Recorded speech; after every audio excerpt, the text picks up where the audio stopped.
Nils, I guess first off, what I want to start with is how are you in these crazy times?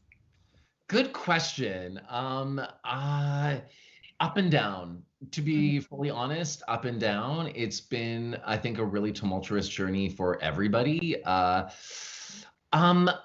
feel oddly prepared for it in a weird way because last year, I was almost deported back to Norway, and I so heard that. yeah, and so I was dealing with like, yeah, they tried to kick me out of the country, and then they were like, you can't come back for 2 years, and I'm like, but this is my home, this is where I'm from, like my family Yeah, here. you've been in Canada since you were an infant, right? Yeah, So yeah. how did that happen? So I never became a citizen of Canada. I only lived here as a permanent resident because for me to become a citizen, I would have had to give up my Norwegian citizenship because Okay. Norway didn't allow dual. And so it was only January of 2020 where Norway has finally allowed dual citizenship. So as soon as that was allowed, I of course like filled out all my paperwork and sent it in. So I'm just waiting now before I can officially be truly Canadian.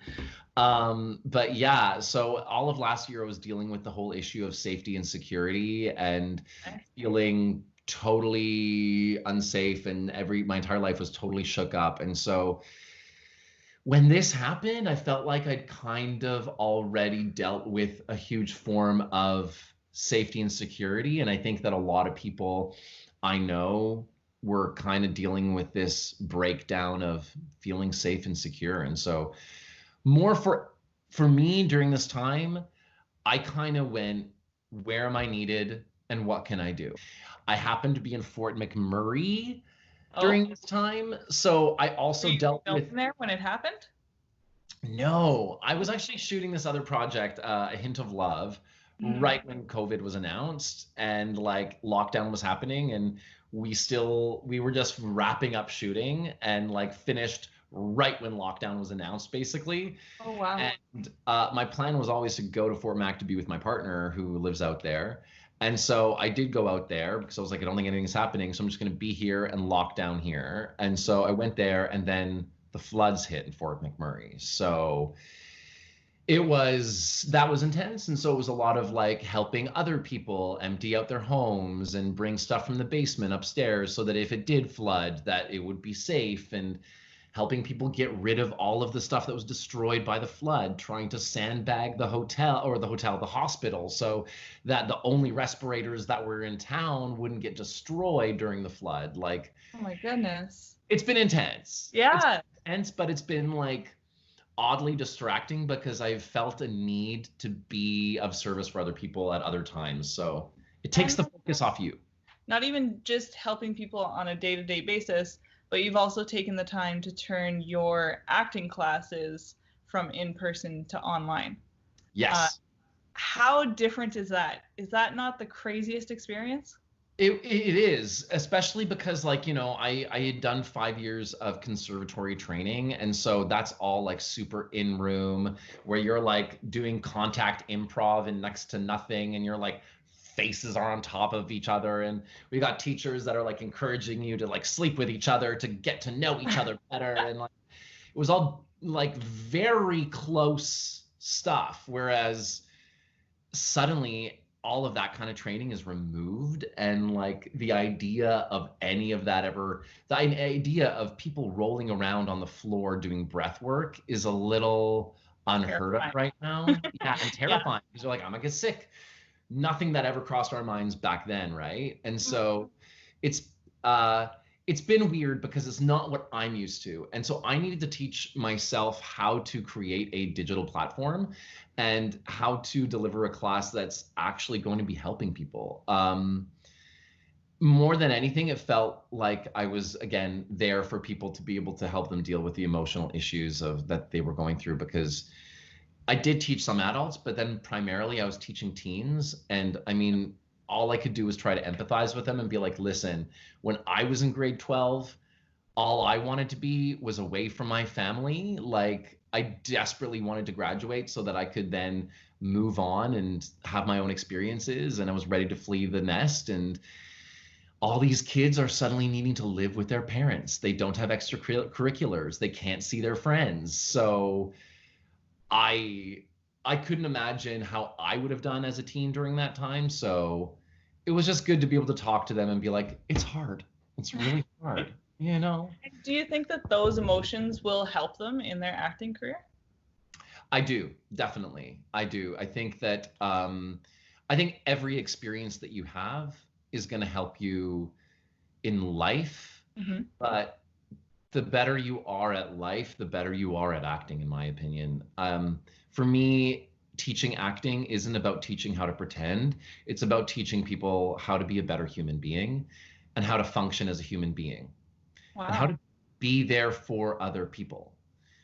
And so I enjoy doing that with teens because a lot of them don't really have those kind of influences at that age. I've read a lot of self-help books in my life, which have in turn helped me as an actor. And it's nice to be able to kind of impart some of that knowledge in the hopes that they'll understand it. And I'm like, listen, I've been a teen. I know how hard it is. I know it sucks. I know that you feel trapped in your own body and that you just want to explode. And so it's cool because I don't think they have adults that necessarily relate to Yeah. them and say, Yeah. I get your experience and I know how difficult it is for you. And I found this helped me when I went through it. I don't think And I'll have that. you've overcome quite a bit. Few things. Just a few. To name a couple, 4 open heart surgeries, is that right? 3 open heart surgeries, but I have had multiple heart surgeries, so that's not wrong completely. It was just 3 that were open heart. And then my most recent one I had, I guess, like 6 or 7 years ago, and that was another valve replacement. But nowadays, that is a day surgery, and they do it via transarterial catheterization. So they go through the femoral artery in your groin and just run it up laparoscopically through your artery, and then just put the valve on the inside the pre-existing valve. So Wow. literally a day surgery. So I had a valve replacement, which was open heart when I was 13 years old. Okay.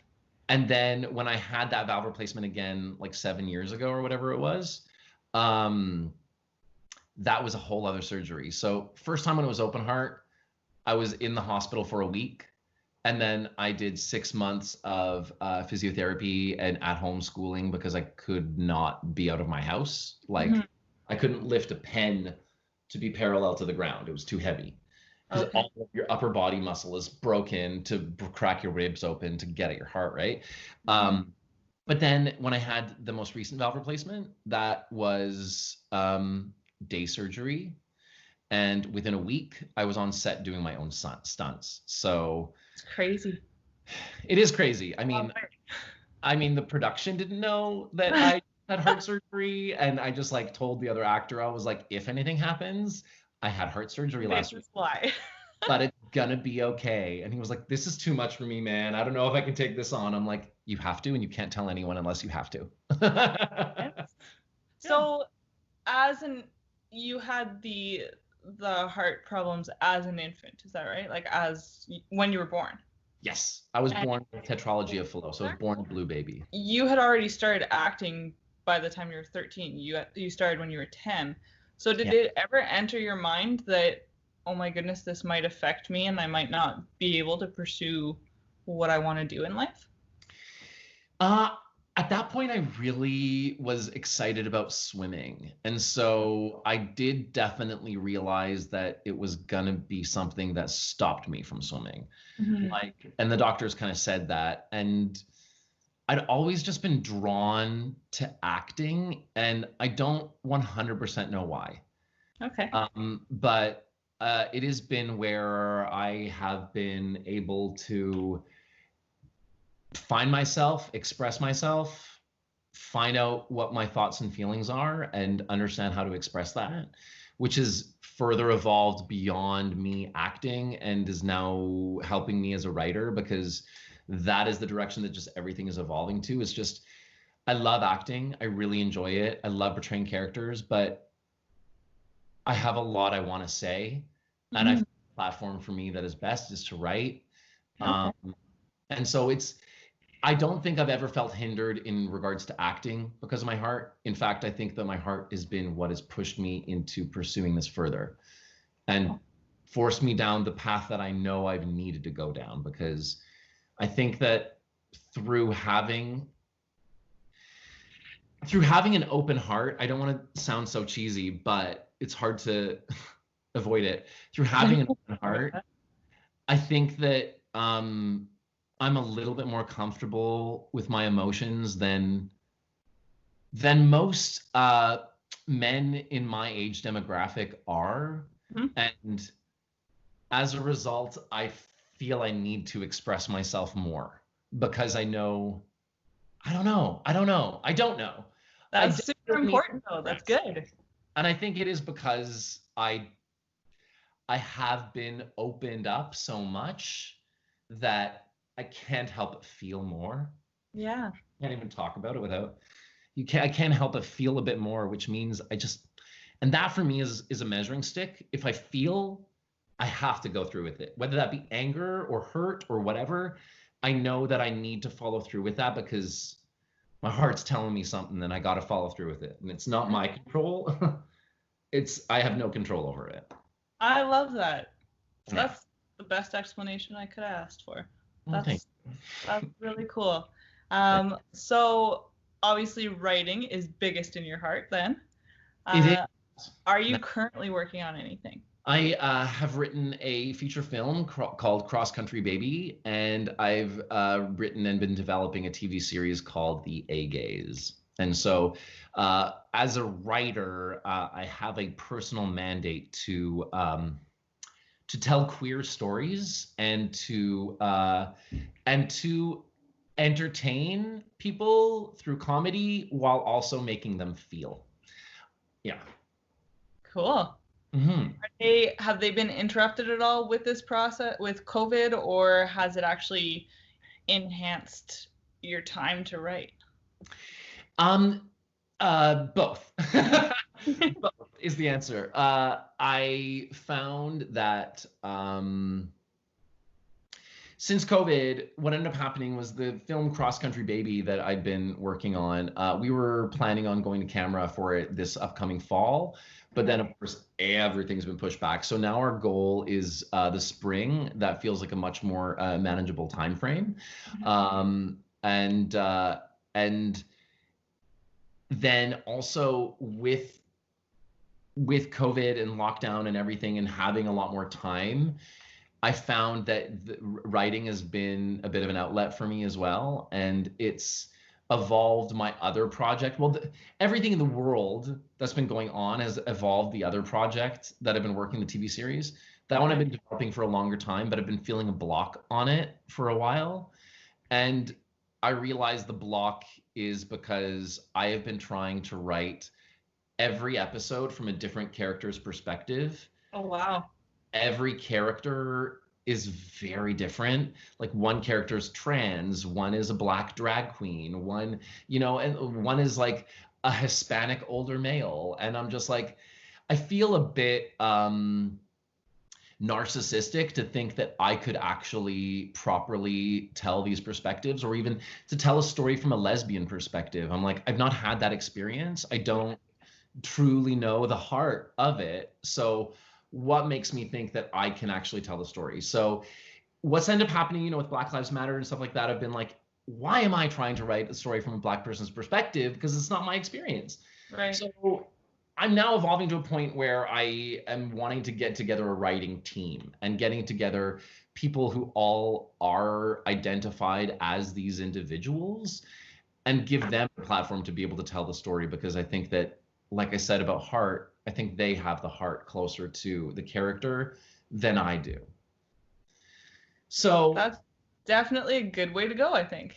I think so. I think that I'd probably be slandered pretty hard by trying to think that I could write any female perspective even, like good that you realize that, because there are a lot of people out there that they'd just be like, oh, pen to paper, here I go.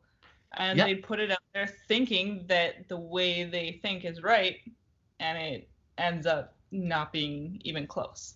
Totally, totally. My whole intention with the series, The A Gays, is to be able to teach audiences about the gay community and all the varied aspects of it. And for me to be able to tell it all from my gay perspective, it's a bit limited, you know? And to be as educational, I think I do need to open it up to other people. And I've been desperately wanting to tell a story about a community, and I'm realizing now that for me to tell a story about a community, I think I need a community to tell the Yeah, story. definitely. So finding my own community. That. Yeah, so it's definitely been going through some evolutions, and I think that that's just in general with like acting and writing and life. I think everyone's going through a bit of an evolution right now. It's definitely different. Yeah, things are ever changing. So I've read that there's actually a director directing a movie through Zoom. Like, That's how cool. do you do that? Yeah, because I feel like you want or at least need to be there to see what is going on. I mean, I feel like it would be so annoying for like, I assume the first AD is the one that's going to be walking around with the laptop being like, and he'll be like, turn left over there, you know? Right? Over there. Yeah, so. I mean, you always lose a little something. I mean, even doing an interview like this, the delay is not always where you want it to be. Yeah. So I can only imagine the stuff that has to go on to create a movie. Well, even right now, just with auditioning, everything's different. And like I auditioned for a car. Is it audition to tape now then, I guess? Yeah. Everything's tape. Everything's tape, and then all callbacks are over Zoom. Okay. And so I'll be honest with you, like in teaching, I'd always said to people, because people will always say at one point or another, I hate auditioning. And I'm like, well, that's the reality of the job. So you better get good at auditioning because you're going to be doing that more than filming, I'm sure. Mm-hmm. So with that, I've been a bit like, I've always said we haven't found a better way of doing this. So this is the way we have to do it. And I always found it weird because you'd go in room, you'd get super nervous, you see all the other people who are auditioning for the role, you start sizing yourself up against the other people, and no matter how grounded or like inwardly focused you are, it's always going to mess you up to some degree. Yeah. And then it's just the stress of going in the room. Who's going to be in the room? I didn't expect that person was going to be there. Who's the reader? You don't even know. And it's all of these unknown factors that just make your mind ask all these questions and throw all these curveballs at you. But now suddenly you're in full control of doing your own self-tape and for choosing who your reader is, setting up your lighting, doing your backdrop, having full control over everything. That's got to be nice. It's so nice. And suddenly it's so similar energetically to what the experience is truly like on set, because on set, everyone's lovely and everyone's kind to you and everyone is there and having a good time. But the audition experience is not that. It's the only time you ever go through that stress. And with you, I believe I'm right. I know you can't talk too much about this, but you auditioned a number of times for the TV series Psych. I did, yes. And you didn't actually get a part on the series, is that right? That is very true, yes. Yeah. But now you've been cast in the film. Yes. Uh-huh. Well, that's amazing. It's so great. It's so great. It was one of those things that I heard the show was over and I was like, oh, guess I'll never get on that. Yeah. And it worked out so perfectly. And in fact, the role that I'm playing is just like, I think about it and I'm like, who else could they have cast in this? They wanted like a Norwegian with long blonde hair. And I was like, I'm so hard. All of Canada. So at that point, my hair was like down to here. So like, I was like, who are you going to cast? Who are you going to cast? But I was really pleased. It was so good to finally be a part of it because I know so many people that are a part of the series, and to see how warm and welcoming they are as a family, you really get a sense of that on set. And to finally be a part of it, I was so thrilled. They all sing happy birthday to you, and everyone was just so lovely. It was just such a great, positive, light experience. And it shows you that persistence pays off. It's so true. It's so true. It's one of those things you can't like ever try to control the outcome because that's not up to you. Right. It's not your responsibility. Now, you said they sing happy birthday to you. the movie is actually coming out on Peacock, is it? It is. Day before your birthday. Yes, it is. How exciting is that? It's so funny, especially because like they sing happy birthday to everybody. Like anyone that's on set, first day there, last day there, everybody sings happy birthday. And it's just like a great way to get everyone involved and say thank you instead of doing like an awkward bow to everybody. It's all a bit weird. But yeah, so it's weird. It's all kind of coming full circle, and I'm pleased that it's coming out the day before my birthday. It does feel like a nice birthday gift. Absolutely. I saw the screening, and the film was really great. It's good. It's got the heart that everybody wants, and I think that that's one of the things that people like about Psych is that they always like lightly touch on the heart elements, but then they make a joke about it, so it's never too cheesy. But they just skim the surface of getting a nice bit of heart in there, and then cracking a joke to break the ice, you know? Yeah, I watched the trailer and it was just like nostalgia. It was just fantastic. I can't wait to figure out a way to watch it. Yeah, it's apparently Chorus Canada, Chorus Entertainment has bought the rights for it. I'm not too sure what platforms they use, but the rights have been purchased in Canada, so it will be released at one point or another. I don't know when that is going to be though. That's awesome news. Yeah. I can't let you leave without us talking about you being a part of the DC universe. Yes. King Arthur. I mean, I'm a huge DC fan. But what is it like to be a part of that? It's so big. It's huge to be a part of the DC universe, and it again was like a dream come true. I grew up watching, I know it's not DC, but like I grew up watching The Sword and the Stone, and I always idolized the character of Wirt, or King Arthur, and it was again another one of those full circle moments where I was like, maybe I manifested this as a kid, and I'm playing my like childhood hero, and being a part of that. The cast and the crew, so lovely. The cast was just so welcoming and open, and really excited to have me there. And I mean, the production in and of itself, there's a lot of money backing it, so they got to do like these amazing crane shots and have these crazy battle sequences, and it's really like playing. It really does feel like you're playing. So the entire experience from beginning to end was a dream, and I just loved every moment of it. And I love wearing a crown. I don't know who doesn't, right? It was like specially made for my head and everything, and I was like, this is fitted for me. I think I need to keep it. And they were like, did you get to?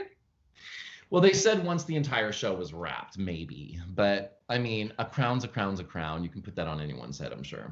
That's true. It was too beautiful. Fit just right. Yeah, I knew the props master, so I don't know. Who knows? Maybe I'll get a gift as soon as they are officially wrapped. That'd be awesome. I'll keep my fingers crossed for you. You do speak Norwegian. I do. But as we've discovered throughout this interview, you put your whole heart, not to be cheesy, into what it is that you do. You actually learned Danish for a role. I did. Now, did you just learn the lines of that role, or do you know how to speak Danish now? Well, so the thing is, Norwegian, Swedish, and Danish, all on paper, you'd be able to figure it out pretty much. If you know one of the languages, you can kind of figure it out. But once you start talking, that's when you get the strong dialect differences. So like, my mom has said it this way, that like Norwegians can understand Swedish people and Danish people. Danish people can understand Norwegian people and Swedish people, but Swedish people only understand Swedish people because Swedish people don't want to learn anything else. Okay. My mother's Norwegian. There's a little bit of animosity between Norway and Sweden. Who knows why? That's cute. Yeah, it wasn't easy. It was a lot of work. On paper, I was like, this is gonna be easy. And then I talked to a few friends to help translate it for me. And like, I just want to hear it in your voice just to hear the sounds. And that's when like my eyes started widening, and I'm like, how do you make that sound, and where does that come from in your body? So it was a lot of work. At the same time, I was filming that movie, Min Systers Burn or Guldgravene. I was also doing this TV series called Backpackers, where I was playing Australian. So this was all happening in Quebec. So the majority of the crew was French speaking. Oh my And goodness. so I was going from one set where I was having an Australian accent speaking English with a primarily French crew. And then I was going from that to joining a completely Danish cast except for me. And all of the crew was French again. And I barely spoke either of those languages. So I'm trying to like put a Danish accent to my Norwegian, speaking to the people in Danish, while also then practicing my French, trying to speak to the crew and be like, I'm in Canada, I should be able to speak French. So I was like, I put a lot of challenges on myself. It definitely meant a lot of late nights, and I was away from home for, I don't know, over 2 months. And so it was just like almost 3 months. And so living in hotels, staying up late at night, trying to memorize, listening to the way other people are talking, getting everyone to record the lines to hear the different dialects, and trying to find something in between. And trying not to mix those dialects up. It was really hard. But that being said, all of that work has paid off, because I most recently a film just came out this past weekend called A Hint of Love. And again, I played another Danish character. So it's now something that if I book it, I don't have that initial fear that I did the first time, where I was like, they know I don't speak it, right? I can get by now. I just being able to speak Norwegian, people get me, and I've got a good ear for accents. So I like a good challenge, but that was a hard time, that's for sure. Well, now you're ready to go for the next one. Exactly. Hint of Love was on the W Network, right? It was, yes. And it's also now available on Amazon Video. Perfect. Good stuff. That's good to know. What's next for you? There's so much going on, and at the same time, nothing happening right now. So what's happening with you? Well, you know, I'm in this like wonderfully grounded, quiet place in my life where I just feel, excuse my woo-woo spirituality a bit, but like I just feel like I'm in a grounded place to allow things to come in. And I think that geographically, I couldn't be in a better place being here in Vancouver. We're the only place in all of North America that has any projects going on right now. And that's been very apparent. Every actor in town has been auditioning, and there's a lot of stuff coming through, and they're only hiring locals. So it's a really exciting time, because I think a lot of actors in Vancouver have always felt victim to America and been like, well, I'll take whatever the Americans don't take. And now for the first time, it's like we can only have Vancouver actors. So I'm really curious to see what comes out of this. There's been a lot of auditions happening. It's all self-tapes and then Zoom callbacks, but I'm being considered for a few projects right now, and then there's just more and more coming in all the time. So I'm just excited to see what unfolds, and I'm open to it. And I think, yeah, it's been like a week now that things are open and running. So it's just been like project after project has been coming through. So good. Yeah, it's nice. It continues to progress in the right direction. Yes, exactly. And then otherwise I'm just working on my own stuff, you know, and that's been my focus. There's nothing wrong with that either. No, it's actually been the most fulfilling in fact, and just to educate myself on how to produce in general is good, because my goal in life is to be able to create my own production company, and then be able to have that as a platform to be able to use that for any of my writing or anyone else I know who's got a project, to be able to help other people create their vision and create their art. I think that for me is becoming a mandate, not only my vision, but for other people as well. Honestly, just speaking with you today, you can really tell that is what you do. You're here to help people. And that's fantastic. There's not, people will say that they do that, but there's not always that action there. And I can honestly say in everything that you're doing, that's what you see. So that's awesome. Thank you for doing that. Well, thank you very much. I appreciate you acknowledging that. It's really nice to hear it, because it's one of those things that like, yes, thank you. I hear you. I do have one more question that I try to ask each of my guests. It's about your socks. Yeah, I had it was coming. Yeah, I know that socks tell a lot about a person. So what type of socks do you wear? Well, I wear a lot of different kinds of socks, but I am currently wearing some Keith Haring socks. Those are fantastic. See if I can see this. There, yeah, so you can see. And there's a heart on them. Yeah, there's a heart, and there's a man holding up the heart. I did a play many years ago where I played Keith Haring, and I fell in love with his story and his art and the entire pop art movement. And maybe I've been very vocal about that because I keep getting gifted these Keith Haring socks. Like that's cool. It's really great. Yeah. So I've got a great collection of Keith Haring socks. So it's nice to be able to have a bit of art with me everywhere I go. Does it match? They do match. Okay. They have to match. I'm like, I tried a period of my life where I didn't fold my socks. Mm-hmm. And I would just grab whatever was there. But then once I discovered Marie Kondo and how to properly fold everything, I'm so anal retentive with the organization of everything in my life that I'm now like, I could never go back. You know but show you both socks to prove. Yeah, me too. Very nice. Yes. You know what the trick is to still fold them, but fold them mismatched. Oh.